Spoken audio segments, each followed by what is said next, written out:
Gravity Falls season 1. So guys, Yeah. I'm gonna have to be careful with this because genuinely, this is one of my favorite TV shows ever. And you don't want to spoil the next season? Yes, because I Okay. know everything about this. Like Right. when I say everything, I mean I used to. So context for the people who have never saw it, didn't see this while it aired. Like either watched it on Disney Plus or you watched it on the library. Like me. Yeah. Yeah.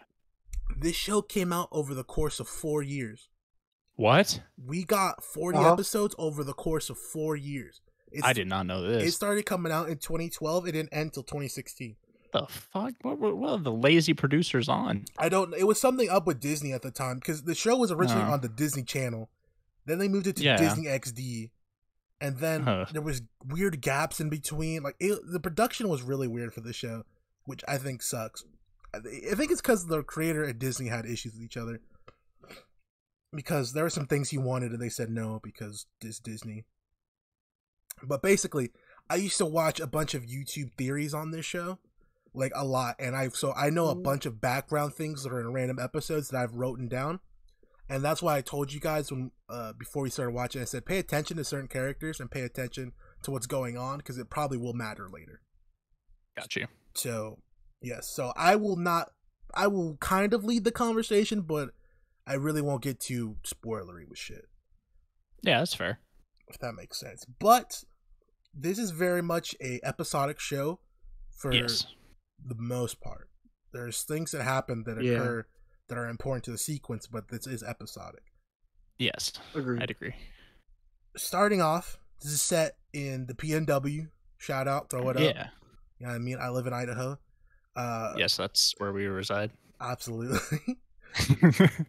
Gravity Falls, Oregon. Again, the name Gravity Falls alone is a great pun.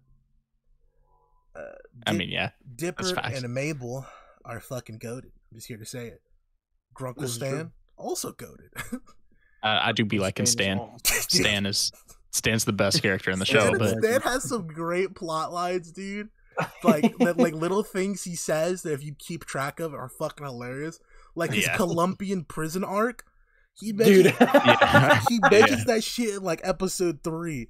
And then all the way at the end of the season, you see him in the Colombian prison. They're like, man, I want to fucking kill this guy, man. He said, yo espero que morir. Yeah, I hope this guy fucking dies. Oh man. There's some stuff in here that's really good that I think like slip past kids. And I agree. Because I watched this like in my teen years, basically, like on the cusp of turning, teenager. So like I said, 2012 to 2016, I was 12 to 16. Ooh, I gave away my age. I mean, I'm not 35 we already gave like away. Tristan. I was gonna say we've given away Tristan's age. I'm younger than Tristan significantly. It ain't that significant, y'all. You're 35 years old. Maybe 37. You just lied. So, boy, am I a vampire that's a great now? bit. One of my favorite bits in episode 1 is Dipper getting his hat and Mabel getting the grapple gun. Oh, yeah, their character grappling hook. The character accessories of choice. Yes.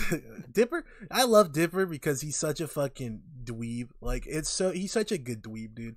He comes across as just this little fucker who just wants to be cool and he just can't. It's great. Yeah. He's a good main character. Him and Mabel are both good main characters. Mabel is great because she's so fucking stupid. I love her. She just be like glitter and she goes blah. She throws some glitter everywhere. Man. And so Mabel, so both the Pines twins have one trait that they share. They're horny. Oh my god. Dipper wants a specific girl. Mabel wants any guy. Any of them, yeah. Or half man, half mermaid. Or gnomes. Or gnomes. Or vampires or zombies. Or pixies. Yeah. We're pixies. We pixies. Oh man. Yeah, so that whole first episode, just set up and we get the gnomes, which were cool, and we get the grapple gun, which is foreshadowing. We get the second episode, we get Dipper and Mabel being cash forgers. That was awesome. Dude, that was legit. When they're painting the dollars and the feds pull up, and Stan says, "We gotta go." This is why Stan's great. Stan's like Mr. Krabs. Yes, but better, possibly. But better. He's absolutely better. There's no possibly about it. I mean, I was a big SpongeBob guy, so yeah, it's hard for me to make that Mr. assessment Krabs already. wasn't smuggling that cocaina in Colombia. That's facts. That's facts. They were playing Spin the Bottle with two siblings and Seuss, who's a grown-ass man. That's what Stan said that they were doing. So I'm like, Stan, what are you up to, brother? That was interesting. I wrote down that Mabel thought she was Daredevil at one point in episode 2. I don't know what context that is. I don't know. Well, I love that comment, so I had to say it. Fair enough. It was probably when they broke like the lantern or something when they went to the island. Yeah. She said, "I can see in the darkness." I was like, "Okay, Daredevil." Episode 3 is the murder with the wax figures. This is one of my favorite episodes. Dude, I was not expecting Coolio to pop up, bro. What's Coolio? It's the second cartoon we've reviewed with Coolio in it. What the fuck? I was like, why is Coolio everywhere? He said, dude? "What's up, son?" I was like, "Oh my god, it's Coolio." Dude, the wax Abraham Lincoln bit was funny too. Where he's like, "Oh, fucking wax John Wilkes Booth." Yeah.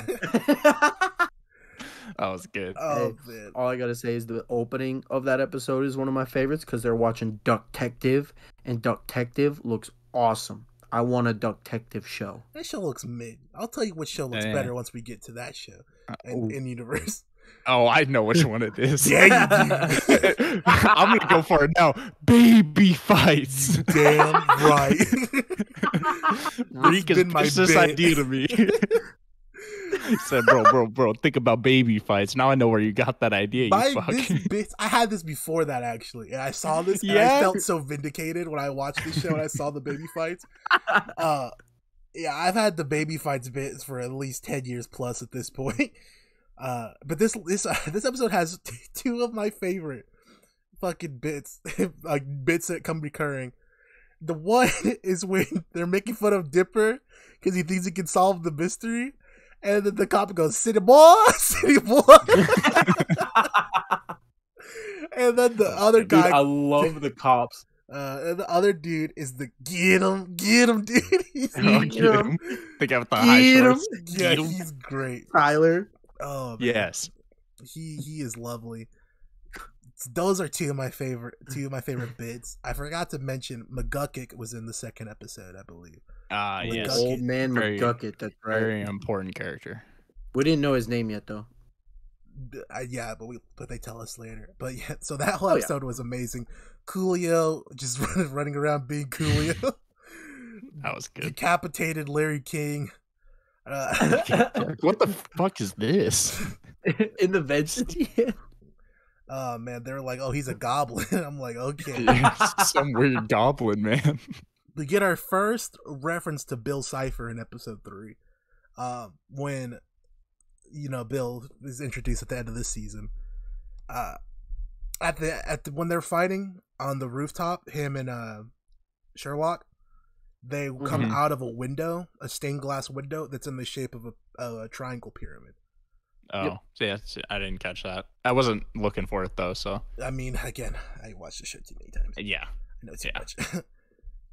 Episode 4, I said Mabel has some of the best noises because she goes, blah. She does things like that all the time, which I love sounds. If you've listened to this podcast, you will know that. Oh my god. This has pound for pound one of the greatest theme songs of all time. Absolutely. The whistling. Pretty solid. And the that's great. Gideon's introduced in this episode. Fuck Gideon. I hate that guy so much. Piece of shit. Okay, when did the turn to hate? Little me. When did you hate Gideon, Eli? When did the hate for Dude, Gideon I don't know. What episode did he start in? Fucking this one. The first time he was on screen, man. Fuck that dude. You hate him? Was it too much supernatural flashbacks of all the evangelists we've seen in that show? No, not so much, dude. It was just like I couldn't tell if he was a person or a pig. Like He was just like, I don't know, dude. He was just kind of whack. Okay. I wrote down, I call episode 4 Tristan/Gideon episode. Wait, what? Because Tristan has some tendencies Oh to my be shared God. with Gideon. Oh my He God. can't take no for an answer. That's Dude. false. Wait, that sounds not good at all. No, it's not. You must pursue women that don't want him. This is defamation. No, You okay, can Reek, all- the you way can you're all wording this. Refer to this when I sue Reek for defamation. Listen No, here, the you way you're wording this 37-year-old is- weirdo. Stop!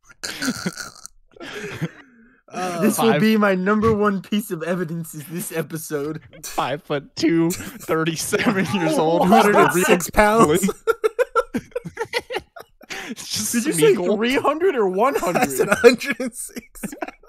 Oh, would have been better if you said 306 pounds. So yeah, Mabel absolutely curves Gideon, calls him a little sister.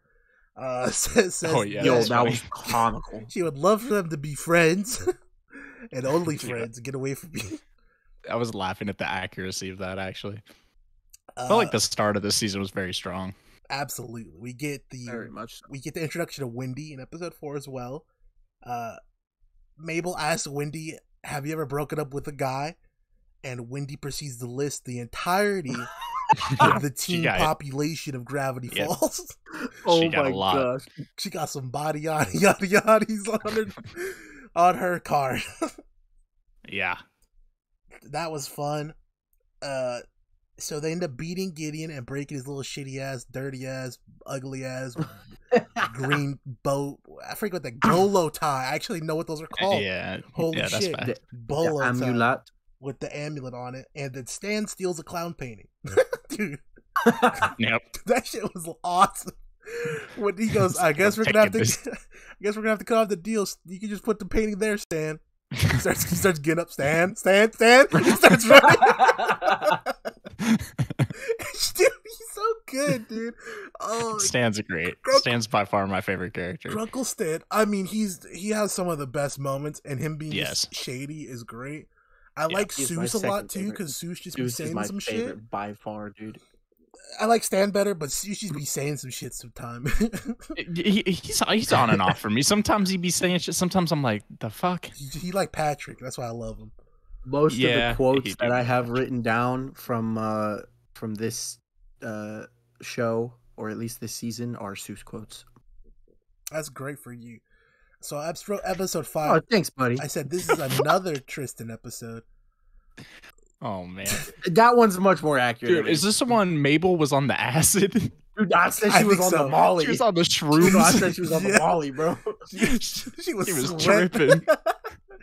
Mabel started taking the glitter candy. She started seeing shit floating in the air. Ooh, a unicorn. She was off that LSD, Yeah. like ASAP Rocky. Yeah, I was gonna say like ASAP. But yeah. So this is when Dipper Yeah. does everything in his power to impress Wendy and her clique. We get the introduction of Robbie, who Fuck I've known Robbie, many too. Robbies in my lifetime. Yeah. Weirdo goth dude who thinks he's cooler than he is. Stupid kung fu Robbie, karate Robbie. I won't say a name. So they do. So we find out their age. They're 12. Dipper tries to play it off like he's 13 years old. It's okay, Dipper. We know you're not 13, bro.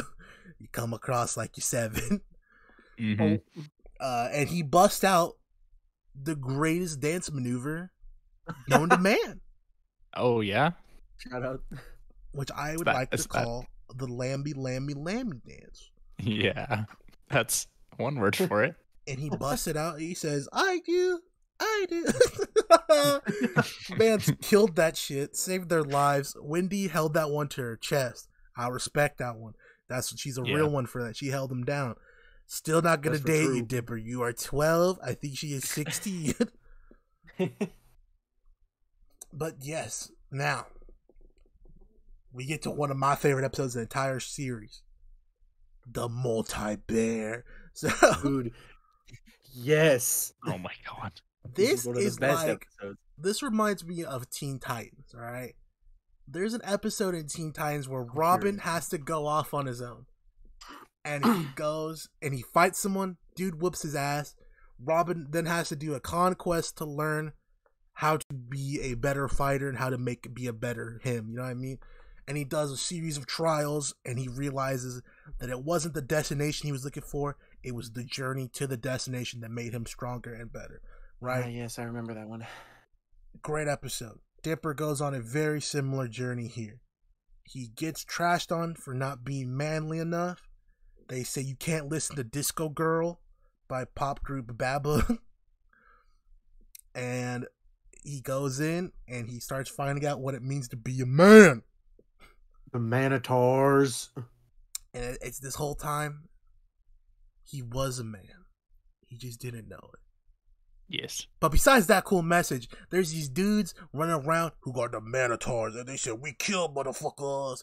And then they give him these cool ass tattoos, and he give him this big ass spear. They say, go kill this fucking bear. And Dipper has has a dope fight scene with the bear, dude. That's so awesome. A multi-headed bear. That was pretty sick. And he flips over the bear, he goes poke poke, and the bear dies. But before he dies, he goes, can you please put on my favorite song before I die? My God. And it turns out he has the same favorite song as Dipper. And Dipper's like, wait, the multi-bear's pretty manly, and he likes the song too. And he says, yes, all the other old multi-bears make fun of me for this. And he goes, wow, being a man is subjective. Great lesson for the children. Yeah. Great lesson for adults in that you can listen to whatever music you want. That's facts. That's why I listen to Megan Thee Stallion. Body yada yada yada. All right. We're moving that is on. why I listen to girly Icelandic pop sensation Baba. We're gonna move on. Hold on. I want to show some appreciation for the Manitars' names because that was awesome. I didn't know their names. Pituitor. Oh yeah. Pituitor was one of them. The leader, his name was literally just Leader R. Fantastic. Great writing, in my opinion. That is all. You were just going to name the two? You didn't name the third one? Yeah, I was waiting. Okay. I didn't remember the other ones. Well, that was the bit. Was he guessed? Okay. All right. I just like those two. All right. Episode 7. This is a convoluted episode with not a lot of plot line. This is what I took away from episode 7.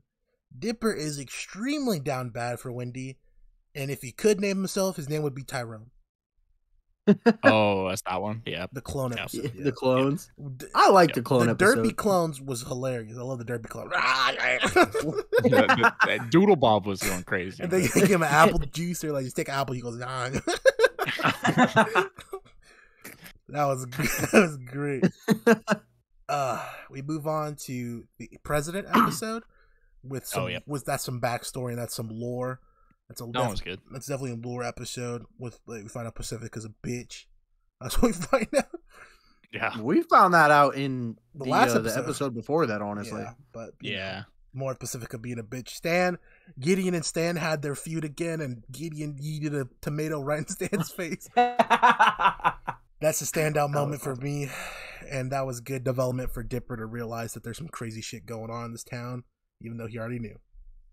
I love that this episode is the kids versus the cops, basically, because I love the two cops in the show, Deputy Derlin and Officer Gloves. Yes. I think they have a great dynamic. So, it's only for behind the scenes, if you know, you know, originally, those characters are planned to be gay, and they are gay.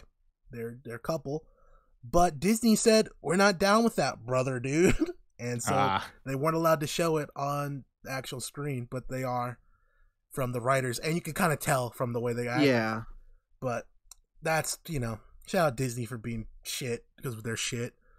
Yep. They suck. You fucking ruin everything. Don't think Disney just because you're about to make Daredevil season 4 that you can get away with this, okay?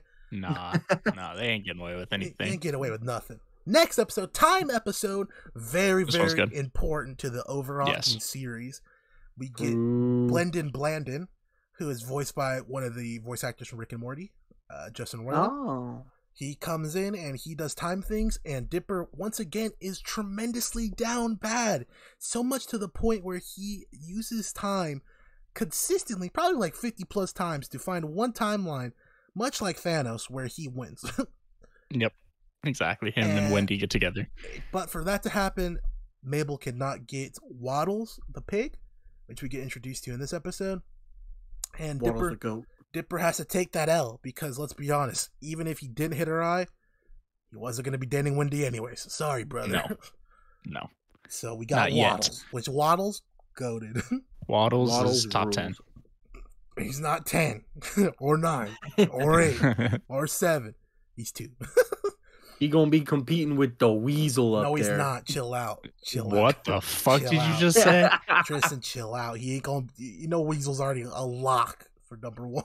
Yeah, Weasel's already a lock for top 5, dog.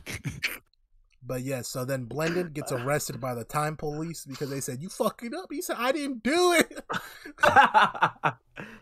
I just want to point out that he got arrested by Lolf and Dungren. Yeah, Dolph which Lundgren. Is a fantastic reference. Ivan Drago, for those who know. Yes. So, next episode, I love this episode because this is just real. This is a realistic episode right here, right? Dipper and the fam are chilling watching TV, and Robbie comes out. He's playing a song, "Wendy, I love you," right? And the Stan, Mabel, and Caesar like, "You better go handle that, Dipper." And Dipper goes, "You know what? I will go handle that." He goes outside. He says, "What's up, son?" And Robbie goes, "Who are you, little mans?" And he says, I'm that dude." You know what I mean? That was good. Robbie goes, "Who are you talking to like that?" And he says, "I'm talking to your girl, sonny." And he said, "All right, we fighting." Yep. He says, Dipper couldn't handle his own fight, though. And he says, "Meet me tomorrow at 4 or something. I forget."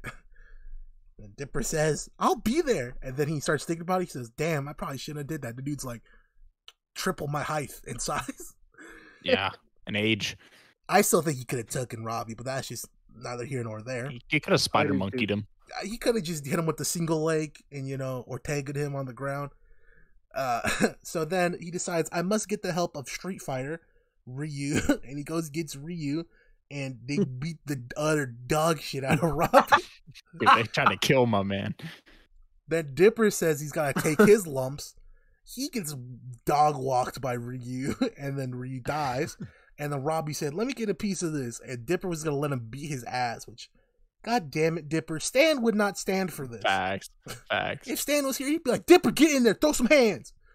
He'd be like, "Dipper, I learned this at Columbia. Grab his leg and stab him." Push his Adam's apple in.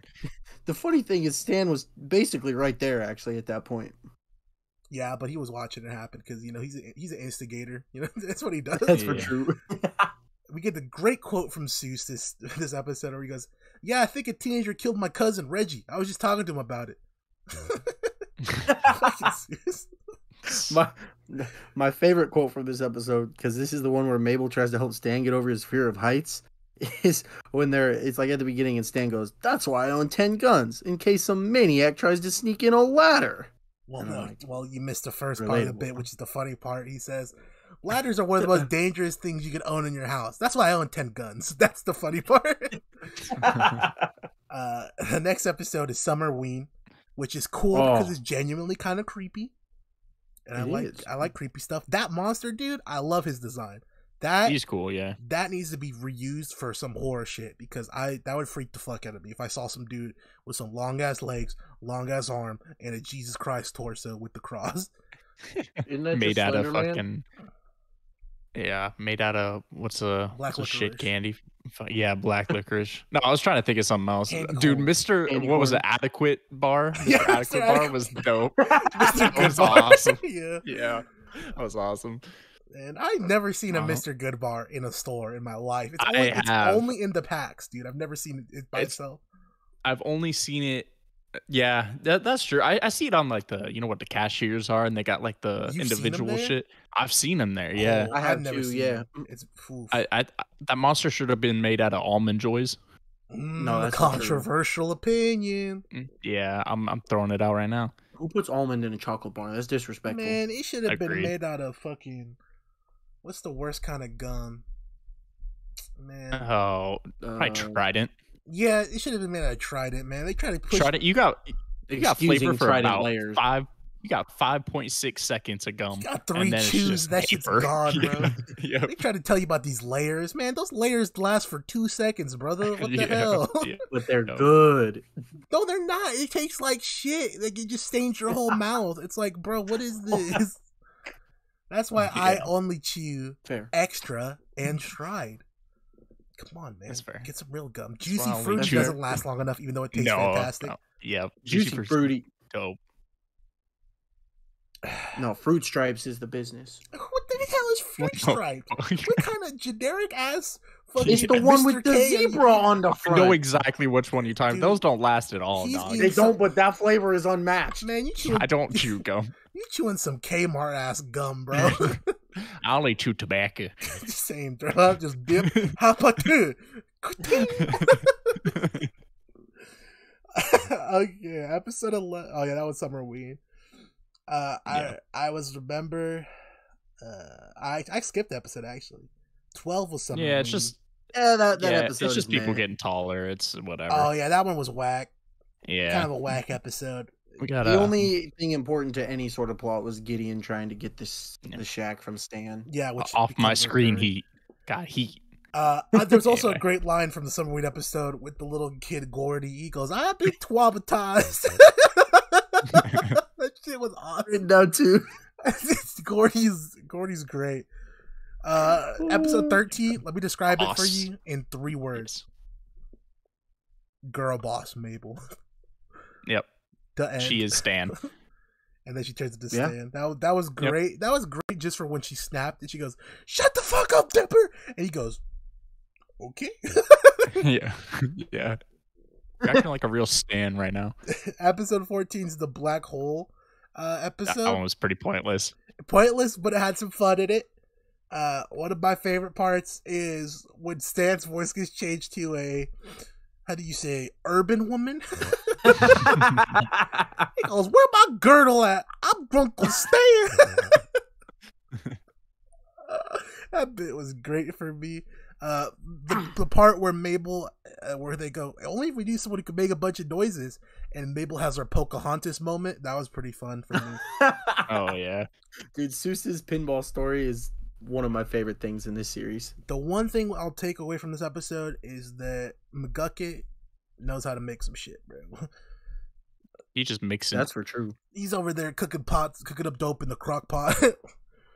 I can't wait for that episode where McGucket starts selling crack rock. It's just Heisenberg. Yeah. Man, we get Mermando. Everyone loves me a Mermando. Yes. I like that episode a lot. That's actually pretty good. Because we get Seuss trying to save the fucking... Oh my god. There's like 4 parts where everything's like collapsing on Dipper and he's fucking freaking out, and it's so good. Because you get the part with pull check, and then you get the part where he's watching out and you're expecting Mabel to show up, and then Stan shows up with the wire cutters, and he goes, "What the fuck are you doing here?" He goes, "I gotta sit down, Dipper. You gotta let me do this." He goes, "No," and they start chasing him. Then Mabel comes in, backing up the golf cart and the ice chest. Then he finds Mabel. He says, "Mabel, what are you doing? Are you guys all here?" And then Seuss falls over. Seuss falls over the bed. He doesn't even turn around to look. He goes, "Seuss, go home." He goes, "All right, dude." That whole sequence of events killed me, dude. I was dying, sitting there dying, bro. Oh man. I also love the pool jail and the pool solitary bit was great. Dude, the solitary. Oh. But man, the part at the end of the credits where you're just sitting there and the seasons are changing. He's gonna end up looking like Gollum by the time he's done serving his prison time, man. Dude, he's just it. One of my favorite bits from this episode that I'm surprised no one has ever done this in anything else that I've seen is when Mermando introduces himself and he just goes, "There are some who call me Mermando," and he goes, "That is because Mermando is my name." And it's like super simple, but it's stupid. It's the exact kind of thing I love, and no one else has done it before. Shout out my Mexican brother Mermando. He's Mexican. We could pretend he's not, but you know it is what it is. He's Spanish at the least. He a Merspan. Now, episode 16. You guys are gonna want to mark this one in your little itinerary. because it's a very important episode for a multitude of reasons. But I won't tell you why. Yeah, that's fair. They just change people. Yes, we find a secret room that has a rug that changes people. It's experiment number 78 on it. Dipper and Mabel are fighting over a room because Mabel has some beastly ass friends who just ruin everything for Dipper. She got Olga, I think her name is. I don't know her real name. It's Greta. Dude, she was crazy. Grenda. Grenda, thank you. And then great name.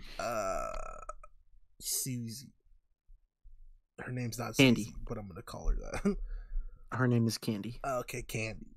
Candy's cool because Candy has a great line at some point in the series that I loved. We get introduced to Baby Fights, which we talked about Baby earlier. Fights, the greatest in universe TV show for this. Shout out to Baby Fights. I think they got something there. If you were to take MMA fighters, right, and shrink them down to the size of babies and have them fight with their skills, it would be the most visually appealing art of all time. Because you get the hilarity of watching babies fight, but you get the skills of a UFC fight. And it's like they got big ass heads, so there's not gonna be as much defense. Like imagine, if Anderson Silva throws a front kick with your big ass baby head, you're not gonna be able to block the front kick. You're eating the front kick. And watching a baby eat a front kick would be the most funniest shit ever. Watching a baby throw a front kick would be hilarious. There's more space for hematomas. Baby gets... Well, that's the thing. They won't take much damage because they got the squishy heads. Oh, that's facts. Babies don't die. Yeah, they just they'll take some damage. There would be no knockouts. It's just be constant 25-minute baby wars. Like, this is what I'm saying. The baby arm bar, he's like, his arm's too short for his big baby man. No subs, no submission. It's just like throwing jello at each other. They gotta choke each other out. Like, his baby goes to sleep. Besides that, they find out that they still love each other and that they will always be friends. Yes. Now that's cool and all. We end sync. Now, Tristan, this is episode's dedicated to you. Oh dear. Because it's letting you know that boy bands fucking suck. Yes. And that boy bands are always manufactured by the record labels, which they say in this episode. They had a lot of great commentary on boy and girl bands in this episode that I loved. Like, they talk about how they're always fake and that they always have the same archetypes. Like, there's a pretty one, there's a bad boy, there's the ethnic one. And, like, it's always a thing, much. Dude. Like, this applies to Big Time Rush, Tristan. It does. I'm not saying it doesn't. James is the pretty one. Uh-huh. Carlos is the ethnic one. Yeah. And then the edgy one was Logan. Bro, they did that shit with the what's that shit called? Fifth Harmony on X Factor too. Yep. None of them knew each other nor liked each other. They shoved them together, and that's why they all broke up as soon as they got famous. Yeah, and now a couple of them at least are really famous now. Camila Cabello and Normani or whatever her name is. She was from Naomi. that? Yeah, think so. Oh, you tripping? Are you serious? Pretty sure she was the black lady in that. Yeah. Oh, yeah. You tripping? Oh shit! I didn't know that. That's dope. All right, but besides that, yeah, when I love the part where he goes, "I will dance at you aggressively." Go, he starts like grinding towards Mabel. that was interesting. I love the part. There was a part of this that's like really quick, and it's no audio cues. It's just visual. It's when the new segment is playing of them arresting the music producer. I don't know if you guys caught this. Yeah, I did. They're arresting him. Yeah. And he's like, why did you do anything? And they go, shut up. The black cop raises his baton to start Rodney Kinging him, and it cuts. That was a great. I was like, that's very little bit that I caught it, and I was like, holy shit, that's great. Because I would have paid so much to watch the cop just beat the shit out of them with the stick. Oh man. And then the Candy, the little Asian girl in this, they're talking, and at one point she goes, "I'm a criminal, I will cut you," in a really deep Asian accent. And it just killed me because it was great. And then Stan says something about buying gold and Apocalypse is coming. No, yeah. Yes. Foreshadowing. Yes. You said it multiple times. Okay, so we get the pterodactyl episode. Not a lot happens. We get the pterodactyl. Yeah, the pterodactyl. There's only 3 things I want to talk about from this. The first one is, holy shit, when Seuss almost decapitated himself in the very beginning. Oh my god. That was like great. Because like, it's like 10 seconds, but it's such a great 10 seconds. Because he does it, he puts the thing down, he barely dodges it, and like, he gets weirdly like somber. He goes, whoa, I almost decapitated myself right there. That's crazy. He got really introspective. He was like, oh my god, I actually almost killed myself. That's awesome. It was just hilarious to me for no reason. This show has a lot of bits that still make me laugh really, like a lot, like now, which is really hard to do because a lot of these shows we watch don't make me laugh. This show had me laughing at least once an episode, pretty much. I feel like it's different having like watched it before too. I think because like I don't know, I compare it to like if I watch SpongeBob now and I've never watched SpongeBob, I don't think I'd like it. But seeming that I like have watched it my entire childhood, like there's bits from it that I will laugh at because of just that prior viewing. The Seuss one where he almost decapitated himself, I didn't remember that at all. Like that was totally like, a lot of these are stuff I didn't remember. Like him got the Rodney King, the dude, I didn't remember. A lot of stuff I remember is a lot of plotline things, and City Boys, also another bit I remember. Yeah. But to be fair, I laugh at anything that's funny. I laugh at, and I laugh at children's cartoons still. Especially new ones I watch. I love laughing at those. Like Paw Patrol. That's my shit. Just kidding. Nihao Kai. I used to die watching Nihao Kai Land, bro. Because that show's funny. Like just like they be saying some shit on that show, and I just be laughing. Oh my god! Like, do you know Kai Land? It's like Dora, an Asian girl. Well, no, like that's yes, it's Asian. It's Asian Dora, Dora. Chinese Dora. Yeah, but like. They're like, which one's Kai Land? And it would be like her, a tiger, an elephant, and a panda. Oh my god! Asking you which one's Kai Land. I'm like the panda. Oh my god! Like having a younger sibling, I watch a lot of those shitty cartoons. I watch some good ones too. There's some ones I do want to go and watch, like they're coming out now. Like Craig of the Creek, I heard is really good.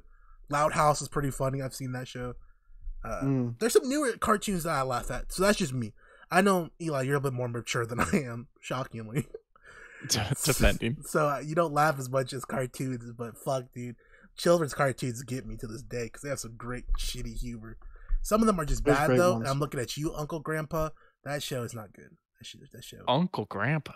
Yeah, that show was ass. Yes. Pterodactyl. Stan beats the dog shit out of the pterodactyl. Yes, he does. With the pig on the That harness. was great.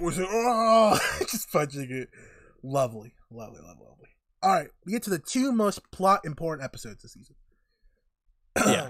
We start with Dreamscapers, which we get introduced into Stan. First off, Stan beat the shit out of Gideon with the broom, like he was a cat or a raccoon.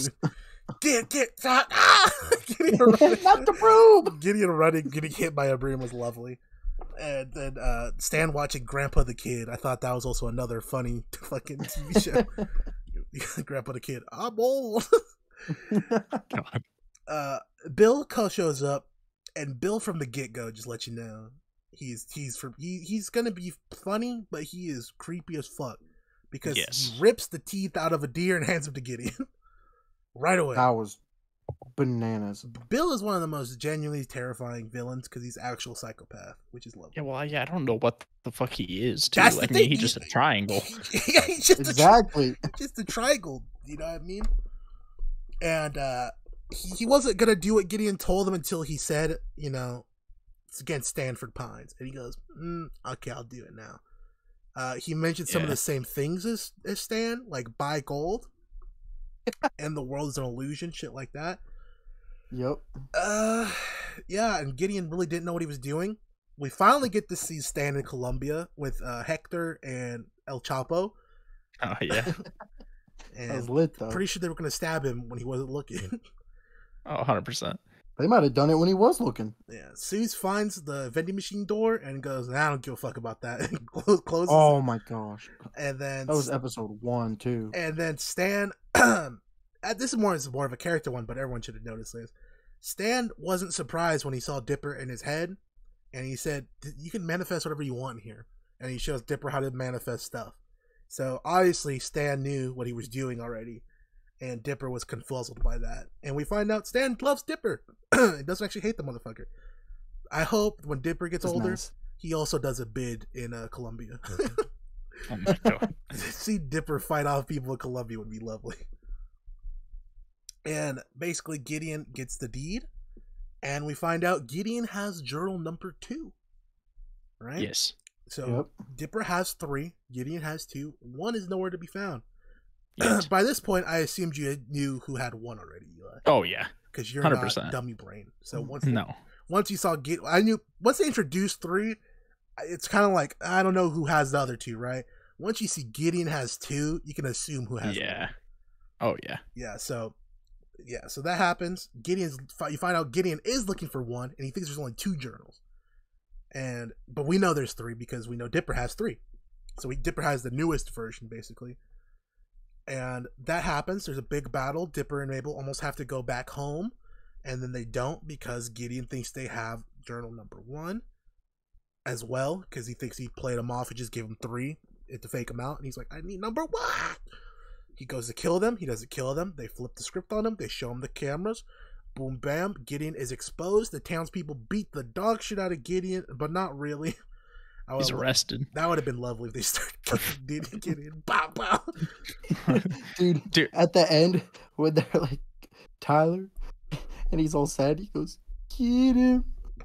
Yeah, get him, guy. Dude, I wish you could arrest people this easily in real life, because like faith healers should definitely like the people that like have like the TV shows where they're like, all right, I'm sensing some energy from over here. Dude, you're a fraud. Like, you should be arrested for that. What's that one dude who looks like the devil? You guys know what I'm talking about? Yes, they made a South Park episode on him, actually. It was really funny. I don't remember his name, but yeah, fuck that guy. I think it starts with a K. It's like Keith or Kevin or something.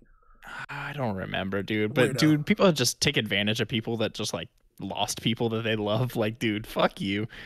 Yeah, which is heavily what Gideon's based on, because like when they introduce him, he has the blue suit, like, you know, that's synonymous with that shit. White hair with the slick back and the big like curl thing, you know what I mean? Like, he's obviously based on an evangelist, you know? Yes. Absolutely. I used the wrong term. It wasn't faith healer, it was the fucking whatever those people are. Televangelists. Yes, those ones. Faith healer is that dude from Supernatural season 1. Yeah, you believe whatever you want to believe in, but like I said, those people on TV that just take people's money and then just like bullshit. I personally love the one who blew COVID away, which is the same guy we've been talking about. He said, "All right, guys, we're gonna blow COVID away."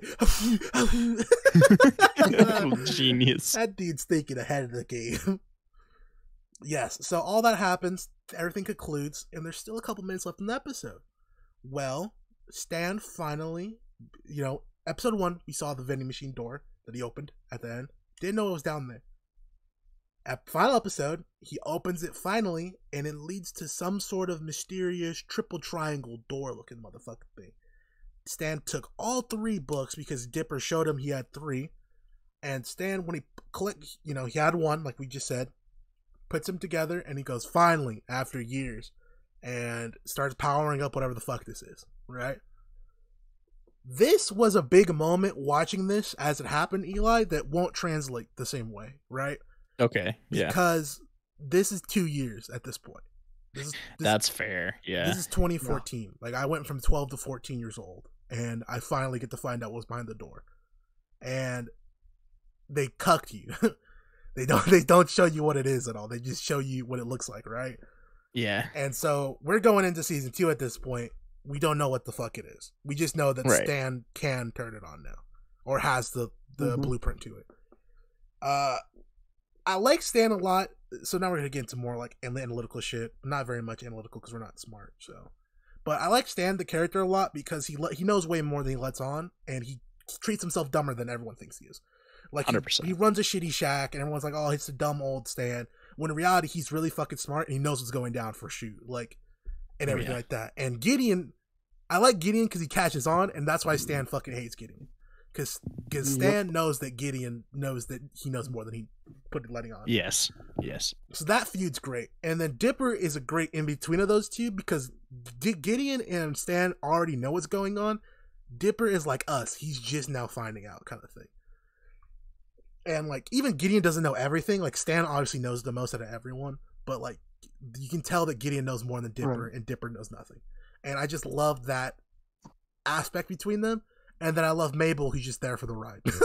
Like, she just make noises. Mabel don't give a shit about anything about this. She's killing a mystery. She's like, I'm trying to find a boyfriend. I want a grapple gun and a pig. And that's it. And that's why, like, the show is great to me. Because, like, it's nonsensical, but everything is done with a purpose. Everything. Like, if you pay attention to Stan, everything he does, he knows what he's doing, and you can see that. And that everything Dipper does, he doesn't know what the fuck he's doing. And then Seuss is actually as stupid as he lets on. Yep. And it's just, 100%. I don't know. I just fucking love the show. It's super funny to me. It's stupid humor, but it doesn't treat you like you're stupid, if that makes sense.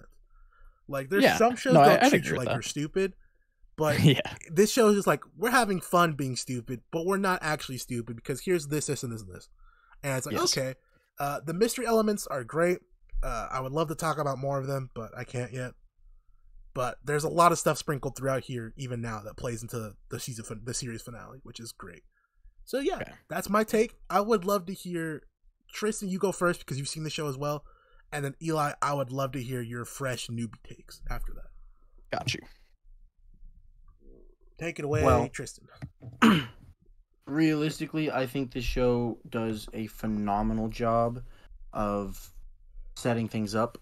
Because like you were saying, Stan underplays himself for at least the majority of the first season. Because obviously throughout all these episodes, we're like, Stan just is a con man. He's a dirty kind of dude. You know, he does whatever he does, and he just does his own thing. When secretly he is the smartest person in the room at all times. I hate Gideon. I want to see him I want Stan to drop kick him off a cliff. I think that'd be funny.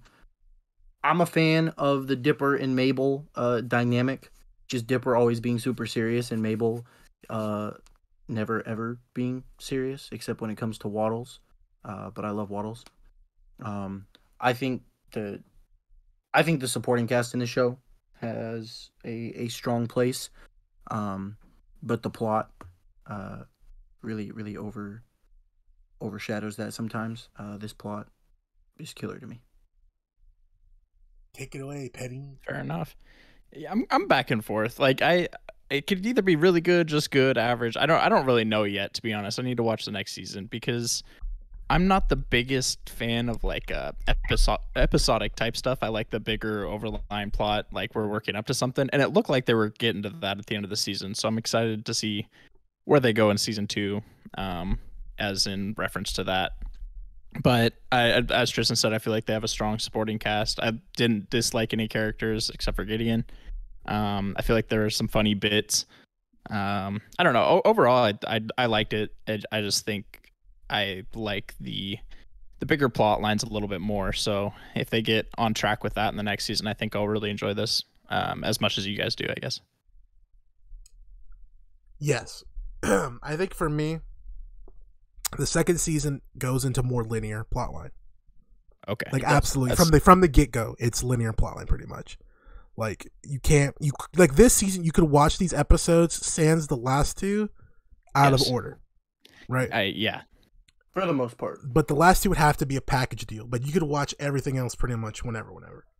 Yeah. That was one of my bigger things when we watched Static Shock too, because I'm like, I like this show, like I like everything that it has.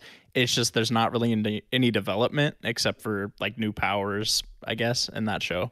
But here, I mean, they're getting on track to it. I feel like if I watched this when it came out, I think I really, really would have enjoyed this because like at that point, I didn't really care. Like I wasn't huge into the overline plot, like needing to be a factor. But now that my brain just can't do the whole episodic thing without something overline. That's why I mentioned how old I was, because when this started coming out, I was at the age where I still liked episodic shit a lot. Right? I was like, oh, this is just cool. Exactly. I could just sit there and watch this or whatever. Exactly. And fuck off. And then, like I said, I was getting older as it was coming out. And then as it started to change the tone of the show, I was getting more into like actual long plot lines that had like symbolism and creative plot lines and character development exactly. stuff. So I think that's why I mentioned to you, I was like, oh, I don't think you'll like this as much yet, because I think the first season is pretty much like Static Shock, and I think it'll get there, and everything will make sense once we finish it. And I would love to come back and talk to you and see how your opinions 100%. Stay the same or change depending on what happens next. For sure. Yeah, no, I agree. Because that's why that's why I took it off initially for Avatar, because when we were first doing the show, for background to people who don't know, I had this show as my first show on our list that we use. Instead, I changed it out to Avatar, and Avatar is very much linear, right? Yes, very. But Avatar, much like Gravity Falls, the first season is pretty not linear. Yes. It's the second and third season which make it great, right? Obviously, people will like season 1, book 1 of Avatar, but 2 and 3 are where you're gonna get your money, right? Like that's good television, period. So I want to come back after season 2, reconvene, and see that. But that doesn't mean your season 1 gets away without a score. So my score for season 1 of this, despite my love for it, like Eli mentioned, there's not really an overarching plot line. I do think every episode's hilarious, and I do think most of the characters are funny as fuck. There's some that fall flat, and there's some jokes that fall flat, and there's some episodes that fall flat. I think the worst episode, period, would be the shrinking episode. Yeah. Just because nothing happened, it wasn't very funny, and it wasn't like a cool plot line at all. It just felt out of place compared to everything else. The only other episode I felt like that with was the Endless Pit, and that episode was just 3 short stories, so I'll cut them a little bit of slack. But that was much like that had funnier bits. That's why I preferred it over the stupid shrinking one. But for me, this gets an 8 out of 10 for season 1. That's fair. Tristan, you want to shoot next? Yeah, I was actually going to give it an 8 as well for many of the same reasons. And similar to what Reek was saying about, his age when he was watching this, I was obviously a little bit older. 10 years older. But, jeez, for the love of everything. 15. Yeah, he was 25 when season 1 came out. He's 30 already. So, okay. When I first started watching this, I watched it because I enjoyed the episodic stuff. I didn't have a problem with it. And I was just like, oh, this is something I can watch. And then when it started having that overarching plot, I was like, this became, 10 times better. Which is part of why I love this show so much. But similar to Reek in how not everything was there all the time, but there's still a lot of good stuff from episode to episode for me. That's why I'm also giving it an 8. Fair enough. I thought I was going to come in lowball in it compared to what I've heard from you guys and how much you enjoy this, because I was coming in with a 7.5 for the same reasons that you guys have been going for. I think I really would have enjoyed this, like I said, if I was 14 or however long ago this came out. But that's my description. I've kind of gone over what I wanted to talk about. So I was going to ask you, after you heard me and Tristan say 8, were you surprised? Because me and Tristan always say this is our favorite show, one of our favorite shows ever. Yeah. And so hearing 8 for season 1's yeah, just hearing you guys talk about it, I was like, okay, these guys are gonna be 9, and then I'm gonna ruin the party saying 7.5. But no, we're all kind of on the same page. So yeah, no, I think season 1 becomes better with the context of season 2. Yeah, that's fair. I think it's like Dark, if that makes sense. How 100%, Dark, Dark season 1, we're like, it's really good. This is cool. And then we watch season 2 and we go, whoa, season 1 was so fucking cool. It's something that'll retroactively get better as we watch season 2, I think. Cool. Yeah, I was going to say, I know a lot of people really like this show. So, like I said, I'm going to give it a chance. I'm not shitting on it or anything, but that's just my 7.5's higher than I thought you were going to give it, personally. Oh, really? I thought you were going to say a 6. Oh, no. I thought it was good. It's just episodic, and that's not really my style. So yes, sir. So, lovely fans, next week we will be hanging out with season 2. And then the week after that, we got Kazuchika Okada, the Rainmaker, the Rain Man. Yes. The movie. I still don't know what that... you guys told me what that movie's about. I still don't know what it's about. And I'm just going to watch it with no context. So it's going to be a good time. I'm just going to... Like I said, I think this movie's called Singing in the Rain, for all I know. But yeah, so we got Cowboy Bebop after Rain Man, because that's our last show on the list, and then we got Supernatural. Started that one today. Oh no, I started tomorrow probably. Carry on my. We'll see what's going on. Carry At least we have my brain cells. This season's gonna shit all over them. Hey, we're on season 9. We're over halfway done, bro. We're at 9. Does this have the musical? Well, the musical.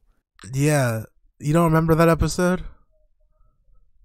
I'm trying to remember. The one at the high school or college. Fuck, I don't remember. All right, man. well, we're gonna have to find out then. It didn't have that long of a lasting impact. Maybe we should just watch Riverdale instead. It's gonna be real fun when I think guys we're gonna watch Riverdale as the next overarching show. That's funny. One, that takes 2 votes. 2, I've been getting offers from other podcasts. I've been getting big extension contracts. My free agency's up at the end of the year. I am the binge boys. All right, well, we're cool and all. We're the guys. You guys listen to this. No, you don't. Probably not. Maybe. I can't wait till someone watches this 12 years down the line. They go, these guys are fucking stupid. Me too. I do that every other day. Yeah. Hang out with us. We have Twitter. It's Binge Boys, I think. Change the don't change the Y to an I. I can't spell. We have an Instagram, which is the Binge Boys, and that's duh, not the. That's spelled DA because we are dumbasses. And again, change the Y to an I for the Binge Boys. Next week we'll be here with season 2, like we said, and we want you guys to be there, please, please, please. We need more fans. Yeah. So, without further ado, we must say goodbye and good night, and we want you guys to remember that my name is Enrique. My name is Eli. And my name is Tristan. And I want you to remember that we are a bunch of city boys.